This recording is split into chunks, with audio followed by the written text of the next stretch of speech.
Hello, everyone. Is the Prophet Michael David, aka Aries, and today we're going to be talking about day 34. So, just to define terms before we start, day 34 in this context is dusk of April 3rd, 2021 until midnight. So we'll do a quick prologue for people that haven't watched some of my previous videos. So on that date, day 5, I had the knowledge of God, the third eye. And day 32, I had the love of God, the fourth eye. And naturally, like I guess a lot of stupid mortals do, um, I try to turn myself into an oracle and profess my own future, which is not what God wanted. And so at dusk on that day, I knew all my hopes were dashed and I just broke. How I thought at that moment was as follows: I'd worked so hard for God for like 33 straight days, suffered all the visions of the horrors of humanity, and I just wanted this one thing. And in the end, yeah, she denied me, and it was so much worse. And here's how the story goes. So, in that moment, right around dusk, standing on my deck, God metaphorically just rips out my heart, very literally too, and just throws it right down on the ground and stomps on it in front of me and says, Michael, you are a prophet. You are not an oracle. And I just snapped. All right. Um, to the ladies, to the best of my knowledge, I've never venomously called any of you a B or C to your face. Have I maybe agreed with some people or called some people a bitch behind their back? Yeah, but almost everybody does that. But again, have I venomously ever called any of you a bitch or a cunt to your face? No, not to the best of my knowledge. But in that moment, I was broken so completely that, yeah. So then I called the Lord, the creator of our universe, a bitch and cunt so many times that I can't even count how many.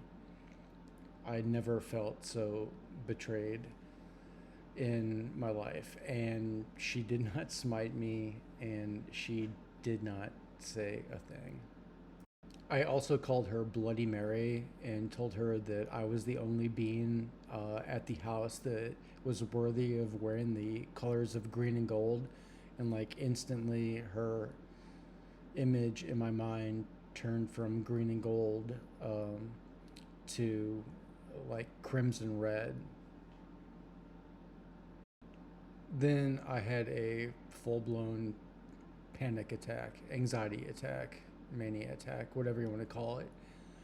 And I was so confused, and just, I dared God to smite me, kill me, but she didn't, and she didn't say a thing.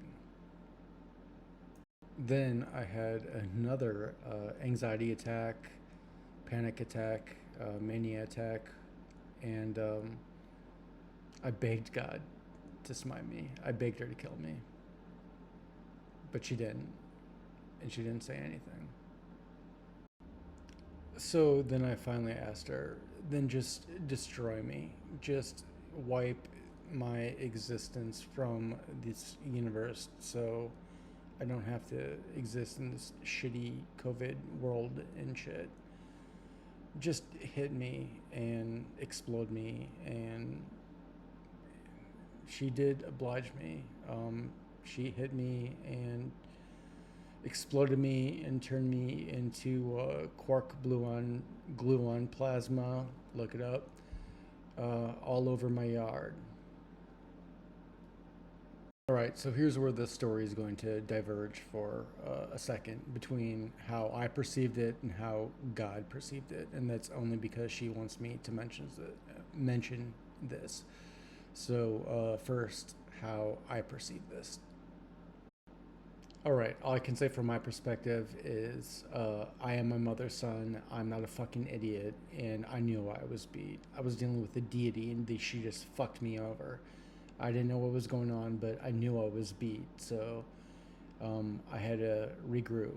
And um, I, even before I had met God, I had this mantra that I would say about my mother, Cheryl. Um, I am my mother's son.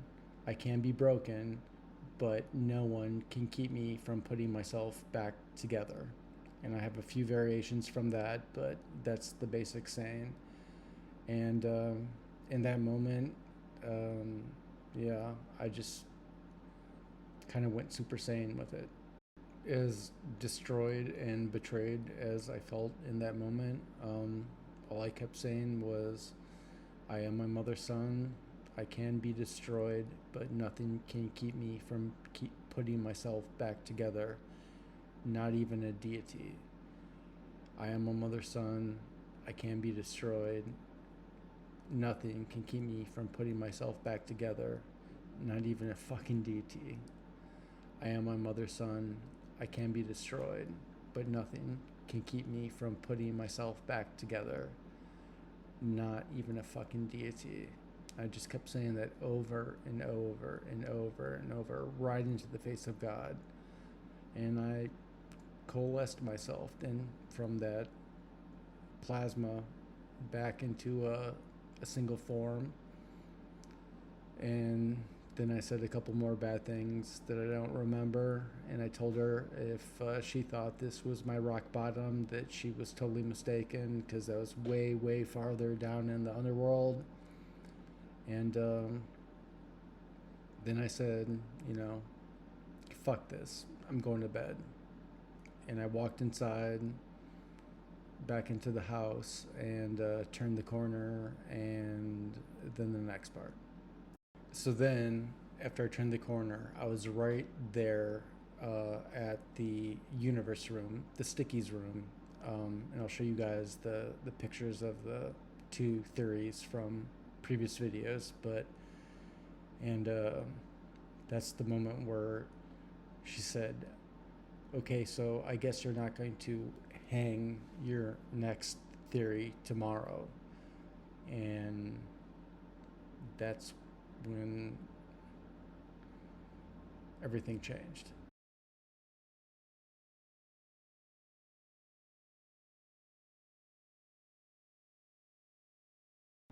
And in that moment, I said, "Of course, I'm gonna help them," because in that moment, like I realized that the world was so fucked up because we have this like evil god that likes to mess with one person, while the rest of the earth burns.